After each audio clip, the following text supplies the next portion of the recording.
Hello, I'm Walter Richards from DaGameTrain, and we're gonna play Chicken Run. Yeah, the same one, based on a damn movie with the same name. I don't know if it can be considered claymation, but I assume it is. It looks just as bad. Anyway, let me first do something, cause the sound on this fucker. The sound is okay, but the volume is ridiculously loud. I would prefer this to be a little less loud. Alright, so... Shit, we're not gonna talk over a fucking menu, let's just get into the game and we'll see what's it all about. We got this little intro, let's check it out.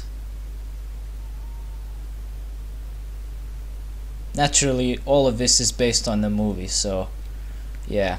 We're gonna play as one of the chickens, Ginger to be more precise.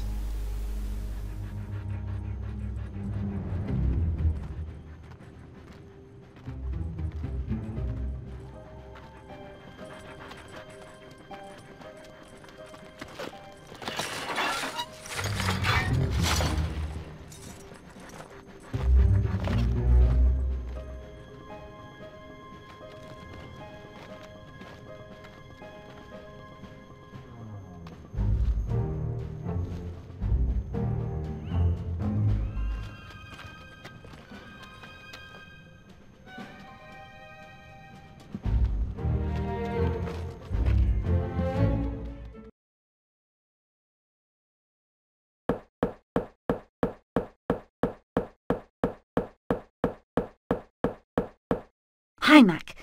We need to get out of here, and I've come up with a brand new plan. Well, Ginger, let's hear it. I've noticed that some parts of the fence are quite rusty, and I wondered if we could cut through it. Aye, that's a thought. We could use that old butter knife from one of the huts, and I'm sure there are some broken shears around somewhere. I reckon if you get me those, I'll be able to make some crude wire cutters, which may be just good enough to cut that rusty wire. Great idea, Mac. I'll go and get them, but I'll have to be careful of the dog. The dope! Gotta be careful of the dope. Alright, so the game is pretty simple. If you ever played anything similar to Splinter Cell, you probably already have an idea, but basically we're trying to get the fuck out of this chicken farm. Because as you might recall from the movie, it isn't exactly humane or animal friendly. It's quite nasty, it's like a concentration camp. With that crazy ass woman, which we'll actually meet later on.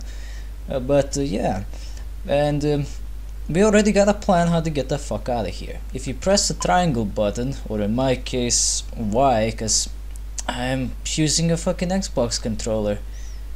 Y. You can go to your inventory.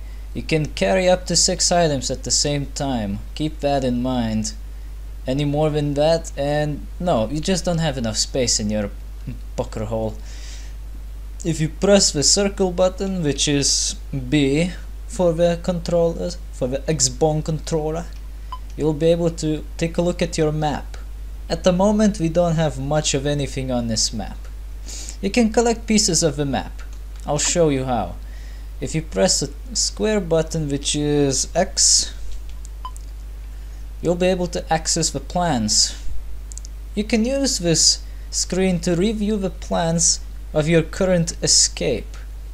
Every time... This game is divided into several acts, you see, and every act has their own separate method of escaping. You're basically trying to get the fuck out of here, like I said, and you're gonna try to do it in multiple ways. This is one of them, cutting through the fence. But keep in mind, each act is not exactly made of just one escape plan. It's either one but out of many parts, or it's several. It's never gonna be just one thing. It's not gonna be like, oh, we're just gonna cut through the fence and get the fuck out. No, that's not gonna be like that. Here we can see what kind of equipment we need for our plan. Crude wire cutter should do the trick. We can also see that well, what kind of pieces we need and which one of the huts we need to go to. In our case it's hut 17, which we are in right now. Let's check out the controls. X, which for the Xbox controller users is A, is jump. If you press that again mid-air, you can double jump. Very useful. It's not a perfect double jump, it's a pretty weak one at that, but don't worry, it's nothing troublesome. There isn't that much platforming to do, and it's not difficult. The only thing that I think is difficult are the minigames. Of course, square is the action button, it allows you to pick up things, interact with them and everything else. And well, once we get a throwable weapon, not exactly a weapon, but you get what I mean, the circle button will be used to use the weapon, which is usually just a throwable.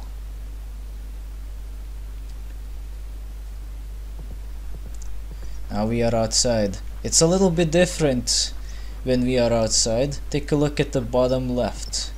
We have a radar, and the radar just happens to be very useful. You do not want to miss out on the opportunity to use it. The dots with field of view are enemies, like that thing over there. That's a dog.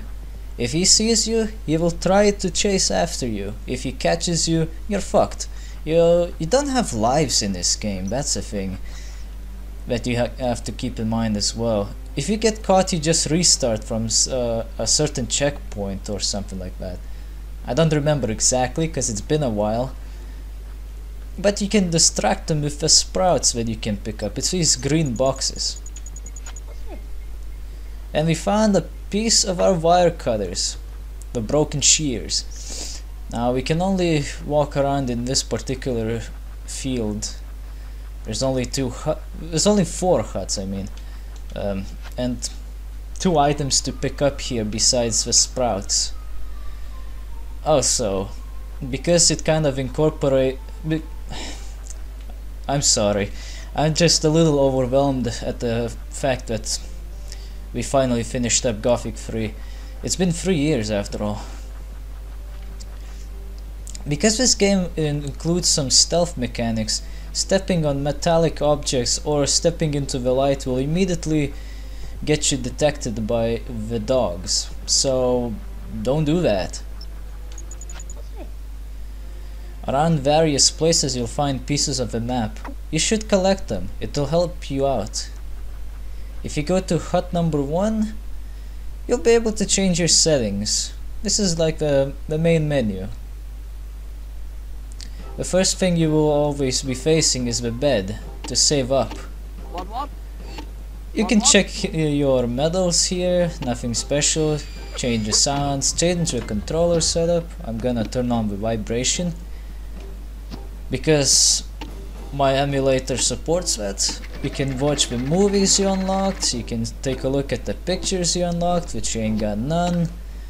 You can check out this blank book, which is the credits. Says a lot about the company, doesn't it? Nah, I'm just making a shitty joke. And if you have beaten the game before, you can use this thing to access different levels. Naturally, you can only, well, begin Act 1 at this time, because there's nothing to be done right now. We don't have any levels unlocked. Also, I apologize if my commentary is a little shittier than usual. I do feel a little tired because, I don't know, I've been exercising a bit differently lately.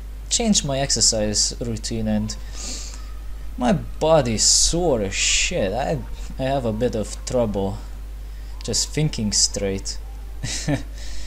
I hope that doesn't trouble you too much. I'll do my best. Right, we're gonna need to find another piece of shears. We already the wire cutters. We already got broken shears. We need a butter knife. Now another thing you need to keep in mind, there's a lot of things to keep in mind actually, is that certain houses will have certain symbols. Let me just walk away from that dog so that he wouldn't bite my ass. Oh, he's gonna turn around. Also, if you have vibration on and if you listen closely, the closer you are to an enemy, the stronger your, like the stronger and louder the heartbeat will be actually. You can use this to determine how close to the enemy you are. And with vibration you can also feel the heartbeat, which is pretty cool actually. Uh-oh.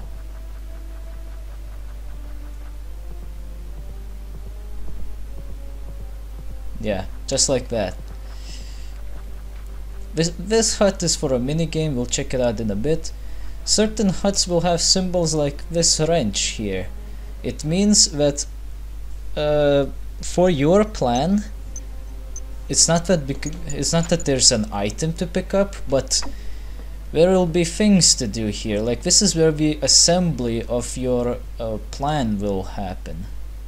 You will assemble various items here, which requires a minigame to beat. I'll explain that once you actually get to that point, but basically for the next part of this act you will need to bring the pieces of your plan here. Do you need this in here, Babs? No, sorry, Ginger. I don't know where that goes. You could ask Mac. She's in 17, you know. Damn, they're all scary looking bastards, aren't they? Holy shit, claymation on PlayStation 1 sure as hell don't look good. Now let's check out that minigame. There's a lot of minigames in this game. Now, I apologize right away because I'm quite rusty at this fucking thing, and if I can't get the golds, well, tough shit. I can't just fucking do it. It's been like several years before I played this. Like the last time I played this. Anyway, this is the Bounty Express. You gotta collect as many eggs as you can before the time limit ends. Tap the circle to feed the chickens and hold X to catch the eggs. Make sure you don't drop the eggs.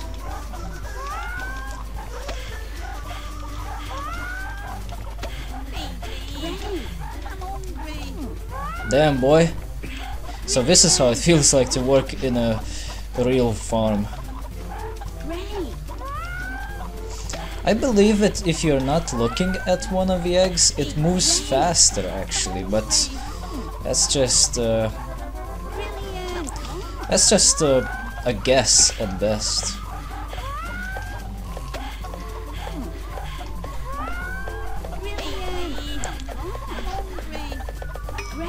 Oh damn! Nice work there, my lad. I shall give you this well-deserved silver medal. The better you do, the better the medal you'll get. And of course, for that bastard, his medals always slip out of his hands or just somehow else fuck up. You can do this as many times as you want until you get the golds, but I honestly don't know what the big deal is if you get the golds or not. Maybe you unlock something, but I honestly don't know. Probably that bonus movie that shows up in the movies section. I'll check it out. I'll try to get the golds, but I don't promise that because there are some minigames that are a bitch to do.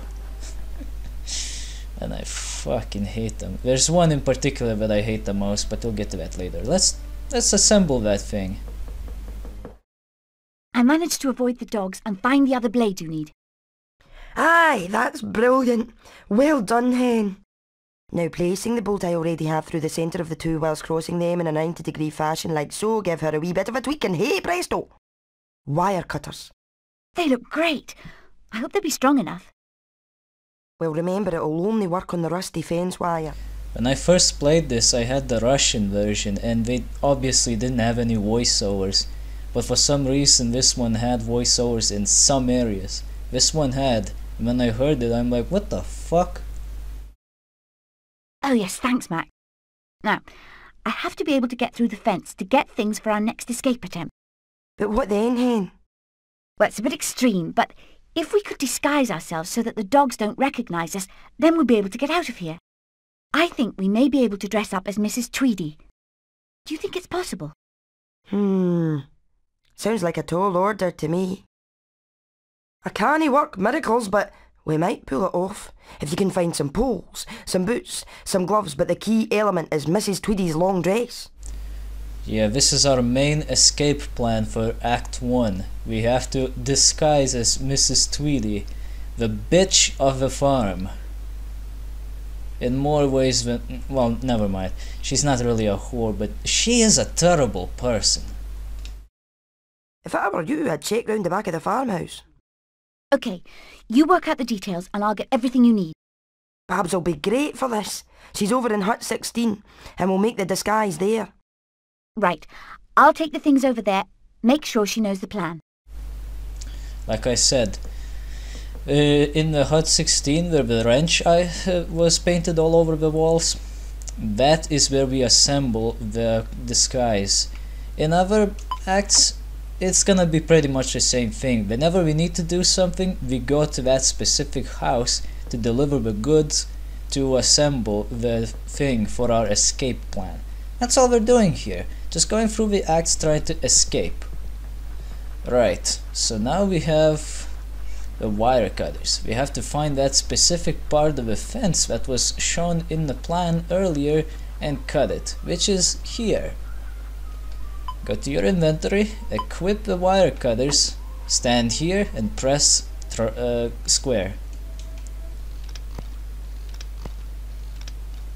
And apparently that works. I don't know. But anyway, you can now go through here and enter the yard. The yard here has a bit of a different kind of a thing. You can hide in this box. It's a good place to hide in because, as you can see by the radar now, because I stepped in the light, I caught attention of unwanted individuals. Mainly that fucking dog. But you can hide in this box. It'll fool anyone into thinking that you're not here. Think of it like Metal Gear Solid, except a little bit different. The radar really gets you the good information here because you really need to know where that bastard is before you go out of disguise, out of the box. What the fuck am I saying? I'm not even drunk yet.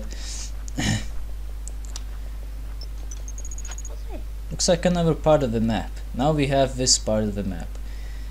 The parts of the map that are red indicate the place that you're currently in. So because it showed red, it means that you're here. Something that we need to pick up is very close. As you might notice on the radar, there's this little green blinky light. It indicates how close we are to an object that you can take.